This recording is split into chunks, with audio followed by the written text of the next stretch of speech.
ஹரே கிருஷ்ணா கிருஷ்ணா கிருஷ்ணா ஹரே ஹரே, ஹரே ராமா ராமா ராம ஹரே ஹரே. குட்டி கதைகள் 349. இதில் அர்ஜுனனின் அருந்தவம் எனும் கதை காண்போம். முன்பு ஒரு சமயம் பஞ்ச பாண்டவர்களின் வனவாசம் நிறைவு பெறுவதற்கு சில நாட்கள் இருந்தன. அப்போது தர்மர் தனது இளவலான அர்ஜுனனை அழைத்து, தம்பி, நமது வனவாசம் நிறைவு அடைந்தாலும் அரசு உரிமையை மீண்டும் பெற போரிட்டுத்தான் ஆக வேண்டும் என்ற சூழ்நிலை இருக்கின்றது. நம் பகைவர்களோ பலம் பொருந்தியவர்கள். நீ வில்வித்தையில் தேர்ந்தவன். வர இருக்கும் போரின் வெற்றி உன் கையில்தான் இருக்கின்றது. முன்பொரு சமயம் வியாச முனிவர் எனக்கொரு மந்திரத்தை உபதேசித்தார். அவர் தெரிவித்தபடி நாம் தவம் மேற்கொண்டால் சிவபெருமான் இடமிருந்து சக்தி வாய்ந்த பல அரிய ஆயுதங்களை பெற்றுவிடலாம். நான் அந்த மந்திரத்தை உனக்கு உபதேசிக்கின்றேன். நீ ஆயுதபாணியாக மேற்கு திசை நோக்கி புறப்படு. முதலில் இந்திரனை நோக்கி தவம் இயற்று. உன் தவத்தில் மகிழ்ந்து பல வரங்களை தருவான். அதன்பின் நீ இங்கு வந்து சேர்வாயாக என கூறினார். முழுமுதற் கடவுள் மற்றும் பரம புருஷ பகவான் ஸ்ரீ கிருஷ்ணரின் தூய பக்தரான தர்மரிடம் மந்திர உபதேசம் பெற்றுக்கொண்ட அர்ஜுனன் அனைவர் இடமும் விடைபெற்று கொண்டு மேற்கு திசையில் புறப்பட்டான். இமயமலை சாரலில் உள்ள இந்திரசீல மலை உச்சியை அடைந்தான். அவன் வேகமாக சென்று கொண்டு இருந்தபோது, போகாதே, நில் என ஒரு குரல் ஒலித்தது. திடுக்கிட்டு திரும்பிய அர்ஜுனன் ஒரு மரத்தடியில் சாது ஒருவர் நிற்பதை கண்டான். இளைஞனே, நீ யார்? துறவிகளும் தவ யோகிகளும் வசிக்கும் இந்த இடத்திற்கு நீ ஒரு போர் வீரனை போன்ற உடையில் ஏன் வந்து இருக்கின்றாய்? அமைதி தவழும் இந்த இடத்திற்கு ஆயுதம் ஏந்தி வந்த காரணம் என்ன? உன் வில்லையும் அம்பையும் வீசி எறிந்துவிடு என ஜடாமுடி தரித்த சாது கூறினார்.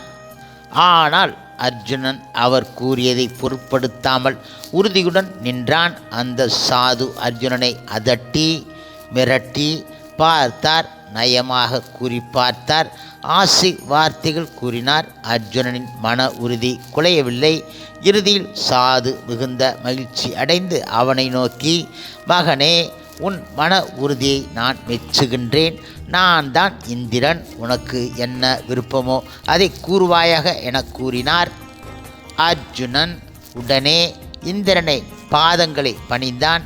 இந்திர தேவரீர் தங்கள் இடமிருந்து அரும் பெரும் அஸ்திரங்களை பெறுவதற்காகவே இங்கு வந்து இருக்கின்றேன் என கூறினான். அப்போது இந்திரன், மகனே, நீ சிவபெருமானை நோக்கி தவமிருந்தால் உன் விருப்பம் நிறைவேறும் என கூறி மறைந்தான். அர்ஜுனனின் தவம் மிக மிக கடுமையானது. 3 நாட்களுக்கு ஒரு முறை வீதம் 30 நாட்கள் கனிகளை உண்டு வந்தான். அடுத்த மாதம் 6 நாட்களுக்கு ஒரு முறையும் 3வது மாதம் 15 நாட்களுக்கு ஒரு முறையும் கனிகளை உட்கொண்டான். 4வது மாதம் உண்பதை நிறுத்திவிட்டான். காற்றை மட்டும் சுவாசித்து வந்தான். 2 கைகளையும் மேலே தூக்கிய நிலையில் தவம் செய்தான். 2 கால் கட்டை விரல்களை மட்டும் பூமியில் ஊன்றி பாதங்கள் தரையில் படாமல் இருந்தான். இமய மலையில் தவம் ஏற்றி வந்த யோகிகள் அர்ஜுனனின் கடும் தவத்தைக் கண்டு சிவபெருமானிடம் சென்று தெரிவித்தார்கள். இளைஞனான அர்ஜுனனின் வீரத்தையும் மன உறுதியையும் தனது உடன் பிறந்தோருக்காக தான் துன்பம் அடைந்து தவம் ஏற்றுவதையும் கண்ணுற்ற சிவபெருமான் மிக பெருமிதம் அடைந்தார். மேலும் அர்ஜுனனின் வீரத்தையும் உறுதியையும் சோதிக்க முடிவு செய்தார். இப்பொழுது பயங்கரமான மிகப்பெரிய காட்டுப்பன்றி ஒன்று மலைச்சரிவிலிருந்து தன்னை நோக்கி பாய்ந்து ஓடி வருவதை அர்ஜுனன் உணர்ந்தான். கூரிய நகங்களை விரித்தவாறு இடியை போன்று உரிமையபடி அது விரைந்து வந்தது. உடனே அர்ஜுனன் மின்னல் வேகத்தில் தனது காண்டீப வில்லை எடுத்து காற்று பன்றியை நோக்கி குறிவைத்தான். அர்ஜுனன் கூரிய அம்பு கரிய குன்றுபோல் விளங்கிய காட்டு பன்றியின் உடலை 2 கூறாக பிளந்த அதே வினாடியில் மற்றொரு இடத்திலிருந்து ஒரு அம்பும் அதன் உடலில் பாய்ந்தது. வியப்படைந்த அர்ஜுனன் திரும்பி பார்த்தான். சற்று தொலைவில் ஒரு வேடன் நின்று கொண்டு இருந்தான். வில்லும் அம்பும் ஏந்தி நின்ற வேடனை கண்டதும் அர்ஜுனன் கடும் கோபம் கொண்டான். கண்கள் சிவக்க, வேடனே, இந்த காட்டு பன்றியின் உடலில் முதலில் பாய்ந்தது எனது அம்புதான். நான் குறிபார்த்த பன்றியின் மீது உனது அம்பு எய்தது வேட்டை விதிமுறைகளுக்கு முரண் ஆனது. அநீதியான முறையில் நடந்து கொண்ட உன்னை உயிருடன் விடமாட்டேன் என கூச்சலிட்டான். ஆனால் வேடவனோ சிறிதும் பதட்டம் அடையாமல் ஏளனமாக சிரித்தான். அவன், அறிவற்ற இளைஞனே, ஏன் வீணாக ஆத்திரப்படுகின்றாய்? இது என்னுடைய வேட்டை. இந்த பன்றி எனக்கு உரிமையானது. இதோ பார், என் அம்புகளுக்கு உன்னை இரையாக்குகிறேன் என்றார் அவன். வேடனின் பதிலை கேட்ட அர்ஜுனனுக்கு மேலும் கோபம் அதிகமானது. ஆத்திரத்துடன் கூறிய அம்புகளை எய்தான். அம்பு மழை பெய்தும் அவை வேடனின் உடலில் தைக்க கிடையாது. அவன் சிரித்து கொண்டே இருந்தான். அம்புகள் யாவும் தீர்ந்துவிட்டன.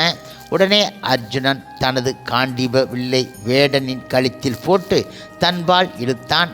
ஆனால் வேடன் ஒரு வினாடியில் காண்டீபத்தை தன்பால் இழுத்து கொண்டான். உடனே அர்ஜுனன் தனது வாளை உருவினான். சிங்கம் போல் சிரிப்பாய்ந்த அர்ஜுனனின் வாள் வேடனின் சிரத்தில் பட்டதும் அது உடைந்து தூள் தூளாகிவிட்டது. வேடனோ முன்போலவே அலட்சியமாக சிரித்து கொண்டு இருந்தான். இருவரும் சிறிது நேரம் போரிட்டார்கள். அர்ஜுனனுக்கு இப்பொழுது மூச்சு வாங்கியது. கண்கள் இரண்டன. கீழே விழும் நிலை அடைந்தான். அப்போது பிரகாசமான ஒளி வீசியது. வேடனை உற்று நோக்கினான். தான் சிவபிரானை வணங்கி அவர் தம் சிலைக்கு அணிவித்த மாலையல்லவா எதிரே நிற்கும் வேடனின் கழுத்தில் இருக்கின்றது என்பதை கவனித்தான். அர்ஜுனன் வேடனாக வந்தவர் சிவபெருமான் என புரிந்து கொண்டான். உடனே அவர் திருப்பாதங்களில் விழுந்து வணங்கினான். சிவபெருமான் மனம் நிறைவடைந்து பாசுபத அஸ்திரத்தை அவனிடம் அளித்தார். மேலும் வருணதேவன், வாயுதேவன், குபேரன், திக்பாலகர்கள், இந்திரன் ஆகியோரும் காட்சியளித்து மனம் உவந்து அர்ஜுனனுக்கு பற்பல அரிய ஆயுதங்களை பரிசாக அளித்தார்கள். இந்திரன் அர்ஜுனனின் அருந்தவத்தையும் ஆற்றலையும் பாராட்டினான். அத்துடன் சில காலம் தன்னுடன் விருந்தினராக இருக்கும்படி கேட்டுக்கொண்டான். அதனை ஏற்றுக்கொண்ட அர்ஜுனன் மகிழ்ச்சியுடன் தேவலோகம் சென்று பின் திரும்பி வந்தான். ஹரே கிருஷ்ணா ஹரே கிருஷ்ணா கிருஷ்ணா கிருஷ்ணா ஹரே ஹரே, ஹரே ராமா ராமா ராமா ஹரே ஹரே. ஷில பிரபுபாதரின் சேவையில் இஸ்கான் பக்தர்கள்